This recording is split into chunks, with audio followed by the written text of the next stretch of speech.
Geneviève, qu'est-ce que c'est le syndrome Gilles de la Tourette? C'est un trouble neurodéveloppemental, principalement un désordre du mouvement. Mais principalement, ça se définit par des tics. Plusieurs tics moteurs et au moins un tic vocal. Qu'est-ce que c'est un tic, finalement? Un tic, c'est un mouvement qui va être répétitif, qui est involontaire, hein, qui n'est pas fait avec consciemment, qui va être toujours le même. Hein, donc, il y a une espèce de constance dans la façon dont il s'exprime, le tic. Il peut être moteur ou vocal. Et il va être comme précédé d'une sensation prémonitoire, une espèce de tension. Je vais vous donner un exemple. Tu sais, des fois, ça nous pique dans le dos. Oui. Hein? Puis on gratte. Hein, ça fait du bien. Puis là, ça pique encore. Puis on gratte. On pourrait imaginer le tic comme ça. Ou encore, on laisse les yeux ouverts, puis là, on n'est pas bien, hein, et que ça soulage quand on cligne des yeux. Donc, ce serait un peu comme ça qu'on pourrait concevoir le tic. Des tics, il y en a beaucoup dans la population en général, hein, c'est pas quelque chose de rare. On connaît tous quelqu'un qui se ronge les ongles, qui se lèche les lèvres, qui se pousse la couette en continu, qui fait entre chacun de ses mots.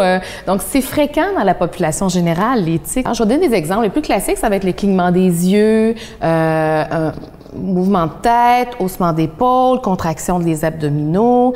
Ça peut être la tête qui bouge par en arrière, les yeux qui agrandissent, les yeux qui roulent. Ça, c'est des tics moteurs. On va avoir des tics qu'on va définir comme un tic vocal. Ça va être un raclement de gorge les plus fréquents. Ça va être une toux, un petit cri. Mais ça va s'installer. Les tics apparaissent autour de 4-5 ans, à peu près autour de l'entrée scolaire. Et après, principalement, c'est d'abord souvent des tics moteurs, plus qu'un tic vocal en premier. Et le tic moteur, ça va être souvent d'abord au niveau du visage, la tête, et ça va aller avec l'âge un peu plus dans le reste du corps, si on veut, ou ça peut rester aussi au niveau de la tête. Mais les plus fréquents, là, ça va être plus au niveau de la tête. Et des petits tics vocaux vont arriver par après.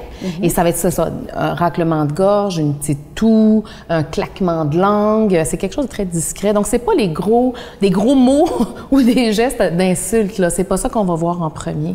Donc, c'est important, en fait, de dissocier aussi dans les tics la différence entre un mouvement, une espèce d'agitation non spécifique, hein, qu'on pourrait avoir, qui va être fréquente, par exemple, dans le déficit d'attention avec hyperactivité et impulsivité, où ils chantonnent en travaillant, ils peuvent gigoter un petit peu sur leur chaise.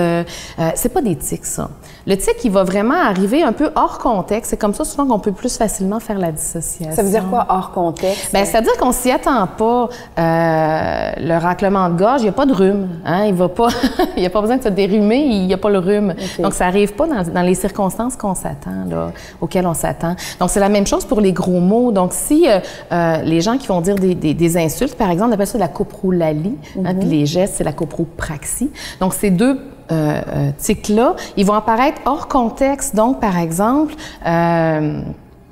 si un enfant, la maman demande de faire le devoir, il n'est pas content, il l'insulte, on est pas mal dans le contexte. Hein? On peut comprendre pourquoi elle l'insulte, parce que ça ne tente pas.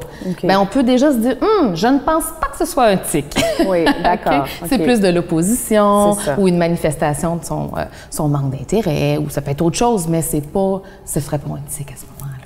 Il y a un mythe urbain, il y a beaucoup de légendes par rapport à ce syndrome-là, parce qu'on a l'impression que les gens qui sont atteints de ça, forcément, ils disent des gros mots, des mauvais mots. Est-ce que c'est une réalité ou c'est vraiment de l'ordre du mythe, ça? C'est pas un mythe complet, mais c'est extrêmement rare. Donc, le syndrome Gilles de la Tourette, c'est des tics. Et certains tics, ça peut être des tics qui ont une connotation avec des mauvais mots, ou ça peut être des gestes aussi, qui ont une connotation plutôt d'insultes ou des choses comme ça. Mais c'est d'une rareté. On en voit dans une clinique spécialisée comme la clinique Gilles de la Tourette ici à Sainte-Justine. À peu près un par année. C'est super rare. Oui, ça peut arriver, mais c'est vraiment pas la dominante. D'accord. Exactement. Des fois, les gens vont pouvoir avoir aussi un autre mythe, tendance à définir le syndrome Gilles de la Tourette par les troubles co-occurrents qui sont fréquents autour. Et s'il n'y a pas de tic, il n'y a pas de syndrome Gilles de la Tourette. Puis ce que je lisais dans mes recherches, puis ce que je trouve, c'est plein d'espoir, c'est qu'en fait, ça se résorbe très souvent à la fin de l'adolescence, début de l'âge adulte. On parlait tout à fait, quand ça arrive vers 4-5 ans, oui. Il va y avoir une période plus stable. C'est sûr que dans le temps, ça bouge, là. Je pense que justement, c'est pas toujours, quoi, le processus? C'est pas toujours stable. Les tics, ils vont aller, ils vont venir. Hein? Donc, ça vient par vagues, souvent dans les périodes de stress, les périodes des transitions. L'entrée scolaire en est un exemple, le retour des fêtes en est un exemple. Quand on s'habitue à quelque chose de nouveau. Et puis après ça, donc, ça bouge. Et c'est pas toujours les mêmes dans le temps. Donc, si, par exemple, c'est un clignement d'yeux, après ça, ça peut être un mouvement de tête. Le clignement d'yeux peut disparaître, réapparaître plus tard. Donc, il y a comme une espèce de mouvance dans le temps, dans l'année, pour une même personne. Et selon l'âge aussi. Donc, ça arrive principalement à 4-5 ans, autour de là. Et après ça, il va y avoir une espèce de pic en préadolescence pour diminuer après. Donc, en fait, c'est quand même un syndrome qui est lié à quelque chose de positif, oui. C'est que souvent ça disparaît, il n'y en a plus beaucoup là, à l'âge adulte. Geneviève, je pense qu'on vient vraiment de défaire un mythe et une légende urbaine. Tourette, ça ne veut pas dire des mauvais mots tout le temps, là. C'est loin de ça. Tout à fait. Tourette, c'est la présence de tics moteurs et de tics vocaux. Voilà, c'est ça, Angèle de la Tourette. Merci beaucoup. Merci.